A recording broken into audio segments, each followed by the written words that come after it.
ముఖ్యమంత్రి గారు ఏమన్నారంటే మేము ఈ 10 మంది ఎమ్మెల్యేలు డిస్క్వాలిఫై కారు, అది గతంలో కాలేదు, ఇప్పుడు కూడా కారు అంటే నేను వెంటనే ఇక్కడ నుంచి సుప్రీంకోర్టులో ఉన్న మ్యాటర్ని మీరు ఎట్లా మాట్లాడతారంటే మాకు ఇమ్యూనిటీ ఉంది, మేము ఏదైనా మాట్లాడొచ్చు ఈ సభలో లోపల మాట్లాడతామన్నారు.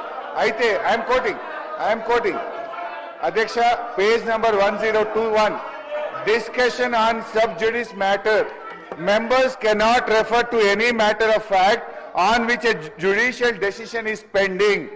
అదే విధంగా chapter 18, parliament and judiciary, as regards the relationship between the parliament and the judiciary, both are under constitutional obligations not to encroach each upon others' jurisdiction.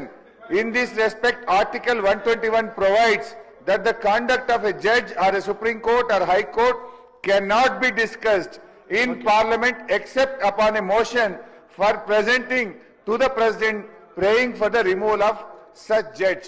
Judge గారి రిమూవల్ గురించి తప్ప సుప్రీం కోర్టులో గాని హైకోర్టులో పెండింగ్ ఉన్నటువంటి విషయాన్ని సభలో మాట్లాడకూడదు అని కౌల్ అండ్ షెక్దర్ లో చాలా స్పష్టంగా చెప్పడం జరిగింది. నేను అందువల్ల మీతో కోరుతున్నా, ముఖ్యమంత్రి గారు ఇవాళ సర్వోన్నత న్యాయస్థానం సుప్రీంకోర్టు యొక్క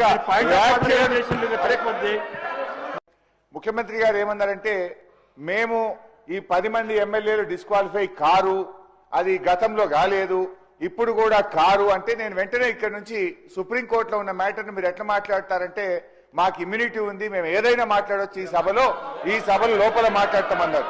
అయితే ఐఎమ్ కోటింగ్ అధ్యక్ష, page number 1021, discussion on sub జుడిస్ matter, members cannot refer to any matter of fact on which a judicial decision is pending.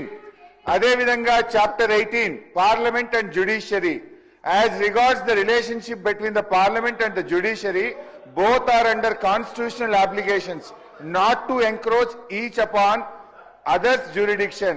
In this respect, Article 121 provides that the conduct of a judge or a Supreme Court or High Court cannot be discussed in Parliament except upon a motion for presenting to the President praying for the removal of such judge. Judge గారి removal గురించి తప్ప supreme కోర్టులో గాని హైకోర్టులో pending ఉన్నటువంటి విషయాన్ని సభలో మాట్లాడకూడదు అని కౌల్ అండ్ షెక్దర్ లో చాలా స్పష్టంగా చెప్పడం జరిగింది. నేను అందువల్ల మీతో కోరుతున్నా, ముఖ్యమంత్రి గారు ఇవాళ సర్వోన్నత న్యాయస్థానం సుప్రీంకోర్టు యొక్క మరిన్ని ట్రెండింగ్ వీడియోల కోసం న్యూస్ 18 తెలుగు యూట్యూబ్ ఛానల్ ను సబ్స్క్రైబ్ చేసుకోండి.